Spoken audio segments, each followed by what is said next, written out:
नमस्कार बच्चों, स्वागत है आपका ज्ञान मंदिर में। आज मैं आपको कक्षा 5वीं का पाठ 4 नन्ना फनकार पढ़ाने जा रही हूँ और आप ध्यान से पढ़िएगा। नन्ना फनकार। नन्ना नन्ना मतलब छोटा सा, फनकार जिसमें कुछ खास बात हो, जिसमें कुछ खासियत हो। तो एक छोटा सा बच्चा फनकार कैसे बना, इस पाठ में हम ये पढ़ेंगे। एक लड़का एक चौकोर लाल पत्थर के पास बैठ गया। उसने जल्दी जल्दी कोई प्रार्थना बुदबुदाई। यहाँ पर एक लड़का है जो एक पत्थर के पास बैठा हुआ है और हाथ जोड़कर सबसे पहले वह प्रार्थना करता है और छेनी हथौड़ा उठाकर अपने काम में जुट गया। और प्रार्थना करने के बाद वह छेनी हथौड़ा उठाकर अपना काम करने लग जाता है। कुछ दिन पहले ही उसने इस पत्थर पर घंटियाँ की कतारें और कड़ियाँ उकेरना शुरू किया था। लड़के ने एक अधबनी अधूरी घंटी पर छेनी की नोक टिकाई और सावधानीपूर्वक हथौड़े से घंटी पर नक्काशी करने में जुट गया। वह छोटा सा बच्चा प्रार्थना करने के बाद पत्थर पर घंटियाँ बनाने लगा। वह नक्काशी करने में लगा हुआ था। हथौड़े के वार से पत्थर पर जो कटाव उभरता, उससे पत्थर की किरचें छितरा जाती।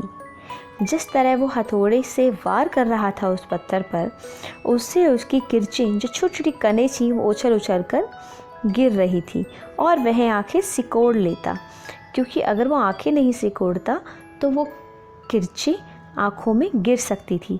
तो वह बच्चा इतना समझदार था कि नक्काशी करते समय वह आँखों को थोड़ा सा बंद करके नक्काशी कर रहा था। साथ साथ धीमी आवाज़ में वह कुछ गुनगुनाने भी लगता। और इतना ही नहीं, वह अपना कार्य तो कर ही रहा था, साथ में गुनगुना भी रहा था।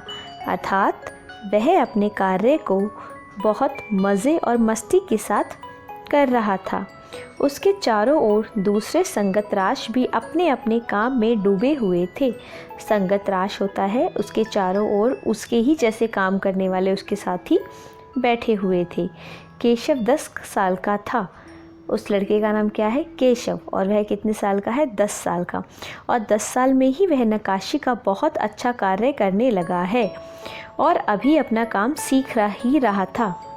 पिता के एक बार करके दिखा देने पर वह सीधी लकीरों वाले और घुमावदार डिज़ाइन उकेर सकता था। उसके पिताजी ने उसे एक ही बार यह कार्य करना सिखाया था और अब वह कार्य करना सीख रहा था। अब तक उसने नक्काशी का जो भी काम किया था, उनमें से इन घंटियों को बनाना ही सबसे ज़्यादा मुश्किल था। और जितना काम केशव ने सीखा था, उनमें से सबसे ज़्यादा मुश्किल इन घंटियों को बनाना था।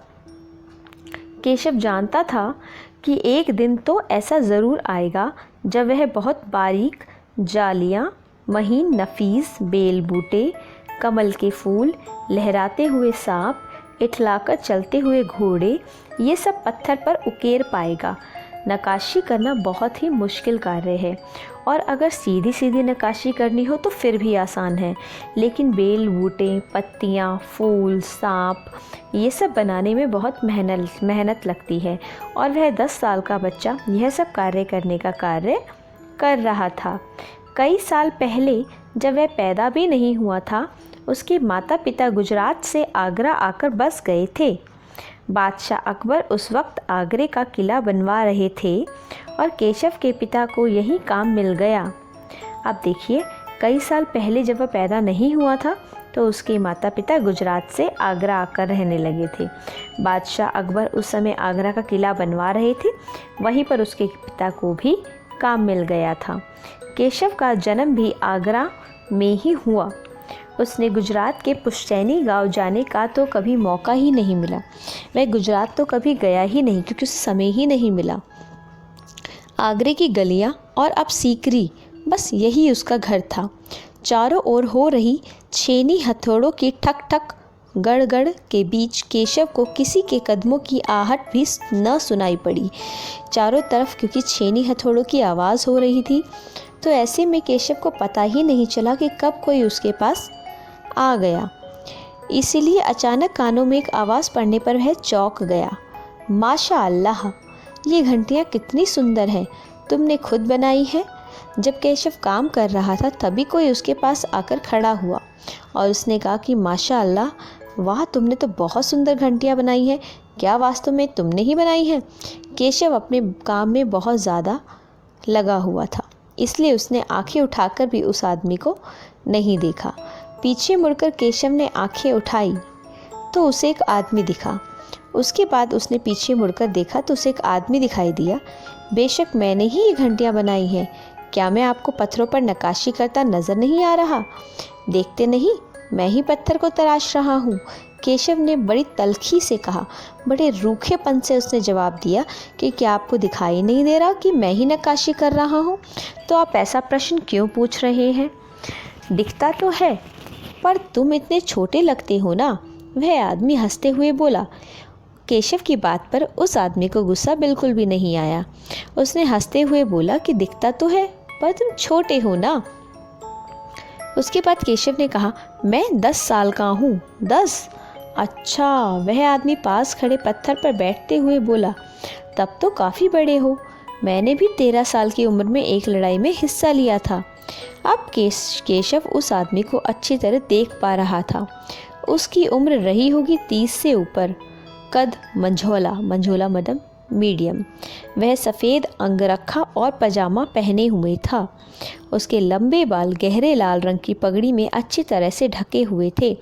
अब वह आदमी केशव के पास बैठ गया और केशव से बातें करने लगा।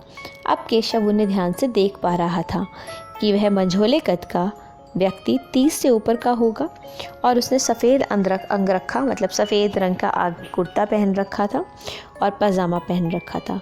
उनके लंबे बाल उनकी पगड़ी में ढके हुए थे। लगता है कोई बहुत बड़ा आदमी है। केशव ने उस आदमी के गले में पड़ी बड़े बड़े मोतियों की माला और उंगलियों की अंगूठियों को देखते हुए सोचा। केशव ने जब देखा कि उस आदमी ने मोतियों की माला पहनी है और बहुत सारी अंगूठियाँ पहनी हैं, तो उसने सोचा कि बहुत बड़ा आदमी है। तीखी नाक, बड़ी बड़ी आँखें, होठों को ढकते हुए नीचे की तरफ आती घनी मूछें। केशव उस आदमी के व्यक्तित्व का मुआयना कर ही रहा था कि तभी उस आदमी ने एक नक्काशी की तरफ इशारा करते हुए कहा, इस लड़ी में अभी काफ़ी काम बाकी है। उन्होंने एक नक्काशी की तरफ ध्यान दिया और कहा, इस लड़ी में तो अभी काफ़ी काम होना बाकी है। इससे पहले कि केशव कोई जवाब देता, उसने किसी के तेज़ी से दौड़कर आने की आवाज़ सुनी। यह और कोई नहीं, महल का पहरेदार था। पहरेदार वहीं भागा भागा आया और उसने कहा, हुजूर, माफ़ करें, मुझे आपके आने का पता ही नहीं चला। हाँफते हुए उसने कहा। फिर वह मुड़कर भौचक से खड़े केशव को घूरते हुए बोला, बेवकूफ़, खड़ा हो। हुजूर आला के सामने बैठने की ज़रूरत कैसे की तूने? झुककर सलाम कर इन्हें। केशव को अंदाज़ा ही नहीं था कि खुद वह बादशाह अकबर बैठे हुए थे। इस पर पहरेदार ने उसे कहा कि खड़ा हो और केशव उन्हें सलाम कर। अब केशव का माथा ठनका। उसे कुछ कुछ समझ आ रहा था। बदहवासी में छेनी हाथ से छूटकर नीचे गिरी एकदम, क्योंकि हैरान हो गया था और उसके हाथ से छेनी हाथ से छूट गई और वह जल्दी से उठकर खड़ा हो गया। अरे, कहीं ये बादशाह अकबर तो नहीं? यह ख्याल आते ही उसने झुककर सलाम किया। उसने क्या किया? उसने झुककर सलाम किया और खरगोश सी कातर आंखें से अकबर को देखने लगा कि एकदम हैरानी से देखने लगा। अकबर को पहरेदार की यह दखल अंदाजी भली ना लगी। उन्हें बिल्कुल भी अच्छा नहीं लगा कि पहरेदार ने इस तरह बीच में आके उन्हें टोका। उन्होंने खींचकर पहरेदार को वहाँ से जाने का इशारा करते हुए कहा, ठीक है सिपाही, कुछ देर के लिए हमें अकेला छोड़ दो। अकबर ने पहरेदार को वापस भेज दिया। पहरेदार तो चला गया, मगर केशव असमंजस में था। उसे क्या करना चाहिए? वापस अपने नक्काशी का काम शुरू करे या बादशाह के हुक्म के इंतज़ार में खड़ा रहे? दिल तो उसका अभी भी धक धक कर रहा था। पहले उसे मालूम नहीं था कि वह बादशाह अकबर हैं, लेकिन अब जब उसे पता चल गया था तो थोड़ा सा परेशान हो गया था। उसे समझ नहीं आ रहा था कि क्या करे, वो अपना काम करे या बादशाह अकबर की आज्ञा का इंतज़ार करे। दिल तो उसका अभी भी धक धक कर रहा था, पर हाँ, अब वह डरा हुआ नहीं था। क्योंकि अकबर प्यार से उसे देखते हुए मुस्कुरा रहे थे। अकबर बिल्कुल भी उस पर गुस्सा नहीं थे और प्यार से उसे देखकर मुस्कुरा रहे थे। तुम्हारा नाम क्या है? अकबर ने नरम आवाज़ में पूछा। केशव, उसने नपातुला जवाब दिया। केशव, क्या तुम मुझे नक्काशी करना सिखाओगे? उलझन में पड़े केशव ने तुरंत सिर हिला दिया। अब तो तुम्हें मेरे लिए हथौड़े और छेनी का भी इंतज़ाम करना होगा। केशव फुर्ती से अपने पिता के पास भाग गया और उसका छेनी हथौड़ा उठाकर उल्टे पांव लौट आया। मैं अपने पिता से छेनी हथौड़ा ले आई। किसके लिए? अकबर के लिए। दोस्ताना अंदाज में अकबर केशव के पास ज़मीन पर बैठ गए और पास में पड़े पत्थर को खींचते हुए बोले, ठीक है, आप बताओ मुझे क्या करना है? केशव ने संदेह भरी नज़रों से अकबर की ओर देखा। हुजूर, क्या आप यह सब करेंगे? क्यों नहीं, मुझे तो विश्वास है मैं सीख ही लूँगा। तो उन्होंने कहा, हाँ मैं बिल्कुल सीख लूँगा। नहीं नहीं, मेरा मतलब ये नहीं था। केशव सकपका गया, हैरान हो गया। दरअसल मैं कहना चाहता था कि आप इतने बड़े बादशाह हैं, ये ठीक नहीं लगता। उसने कुछ अनमने भाव से कहा। अकबर हंसकर बोले, अच्छा, लेकिन पिछले दिन मैंने मिट्टी से भरी डलियां ढोने में किसी की मदद की थी। क्या यह काम उससे भी ज़्यादा मुश्किल है? केशव अभी भी असमंजस की स्थिति में था। वह अकबर के पास बैठ गया। उसने छेनी पकड़ने का सही तरीका सिखाने लगा। फिर जैसे ही केशव के पिता ने उसे सिखाया था, उसने कोयले के टुकड़े से पत्थर पर लकीरें खींचकर एक आसान सा नमूना बनाया और गंभीरता से कहा, देखिए, सिर्फ इन्हीं लकीरों को बहुत ध्यान से तराशना है। अकबर ने पत्थर पर छेनी रखी और ज़ोर से हथौड़े से वार किया, जिससे कटाव ज़्यादा गहरा हो गया। क्योंकि अकबर को वह काम नहीं आता था, इसीलिए उन्होंने ज़ोर से वार किया और वह कटाव गहरा हो गया। अरे अरे, नहीं नहीं, केशव ने तुरंत गलती पकड़ी। हथौड़े को आहिस्ता से मारना है, ऐसे। उसने करके दिखाया। और हाँ, अपनी आंखें थोड़ी मीच कर रखे, वरना किरचें उड़कर आंखों में चली जाएगी। अकबर मुस्कुराए। जी हुजूर। जवाब में केशव भी मुस्कुरा उठा। वह लगभग भूल गया था कि उसके बगल में बैठा यह व्यक्ति हिंदुस्तान का बादशाह है। एक अनाड़ी से वयस्क पर अपने काम की धाक जमाने में उसे बड़ा मज़ा आ रहा था। वह बड़े ध्यान से देख रहा था अकबर किस तरह लकीरों को उकेर रहे हैं। बादशाह से ज़रा सी भी चूक हो जाने पर फ़ौरन उसकी त्योरियां चढ़ जाती। काम करते करते अकबर पूछ बैठते, केशव सही नहीं है क्या? और केशव सिर हिलाकर अपनी असहमति जता देता। अकबर इत्मीनान से बैठ गए और केशव को काम करता हुआ देखने लगे। अपने काम में खोए हुए उन दोनों को इस बात का एहसास नहीं हुआ कि आसपास मौजूद दूसरे संगतराश उन्हें बड़े कौतूहल से देख रहे थे। कौतूहल मतलब बहुत हैरानी से देख रहे थे। अकबर ने गौर किया कि केशव पत्थर पर बने नमूने को ही नहीं तराश रहा था, बल्कि अपनी तरफ से भी उनमें कुछ जोड़ रहा था, जिससे वे डिज़ाइन ज़्यादा खूबसूरत लग रहे थे। लड़के के काम करने के अंदाज को देखकर अकबर ने धीरे से कहा, केशव, देखना, एक दिन तुम बड़े फनकार बनोगे। हो सकता है एक दिन तुम मेरे कारखाने में काम करो। कारखाना? कैसा कारखाना? बस एक बार ये महल तैयार हो जाए और लोग आगरा में आकर रहने लगे, तब मैं कारखाने बनवाऊंगा। इस कारखाने में मेरी सल्तनत के सबसे बढ़िया फनकार और शिल्पकार होंगे। क्योंकि वह बहुत अच्छा नक्काशी का काम कर रहा था और अकबर ये पहचान चुके थे कि वह भविष्य में एक बड़ा नक्काशीकार बनेगा, इसलिए उन्होंने कहा कि तुम मेरे कारखाने में काम कर सकते हो। चित्र बनाने वाले कलाकार, गलीचों के बुनकर, संगतराश, पत्थर और लकड़ी पर नक्काशी करने वाले शिल्पकार सभी वहाँ काम करेंगे। केशव का चेहरा चमक उठा। वह मुस्कुराते हुए बोला, मैं वहाँ ज़रूर काम करना चाहूँगा। अकबर उठ खड़े हुए। जाते हुए बड़े प्यार से केशव का कंधा थपथपाया और कहा, अच्छा बेटा, अपना काम जारी रखो। हुजूर, क्या आप दोबारा आएंगे? केशव ने बड़ी उत्सुकता से पूछा। मैं ज़रूर आऊँगा केशव। फिर तो पूरे दिन संगतराशों के बीच केशव की धूम मची रही। वह बार बार बादशाह से हुई अपनी मुलाकात सबको सुनाता रहा। रात हो चली थी।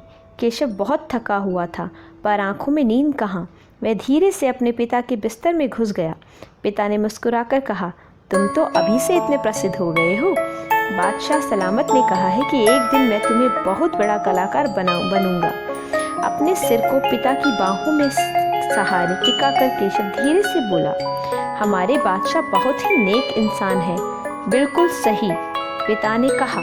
कुछ सोचकर केशव ने पूछा, बाबा एक बात बताओ, बादशाह के पास आगरा में एक से बढ़कर एक खूबसूरत महल है, फिर वे सीकरी में यह शहर क्यों बनवा रहे हैं?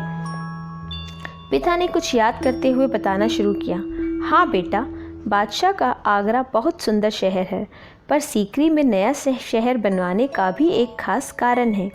मैंने सुना है जब बादशाह अकबर की कोई संतान नहीं थी, इस वजह से वे हर वक्त परेशान रहते थे।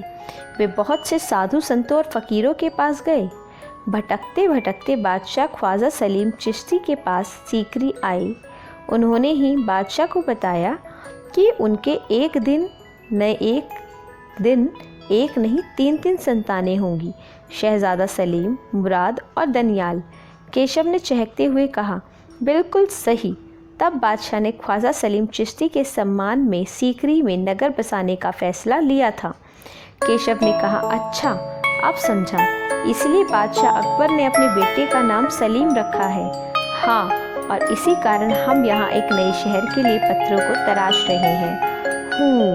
केशव उनिंदी आवाज़ में बोला। उनिंदी होता है जब कोई नींद में भरा हुआ होता है। पिताजी ने देखा कि उनका लाडला बेटा सो गया। केशव 10 साल की उम्र में बहुत ही अच्छी नक्काशी का कार्य कर रहा था, जिस कार्य को देखकर अकबर ने उन्हें विश्वास दिलाया कि आगे वह अपने कारखाने में उसे काम देंगे। और केशव यह सुनकर खुश हो गया, क्योंकि वह 10 साल का बच्चा था और इतना अच्छा नक्काशी कर रहा था, इसीलिए उसे नन्हा फनकार कहा गया। उम्मीद करती हूँ आपको यह पाठ अच्छे से समझ आया होगा। धन्यवाद।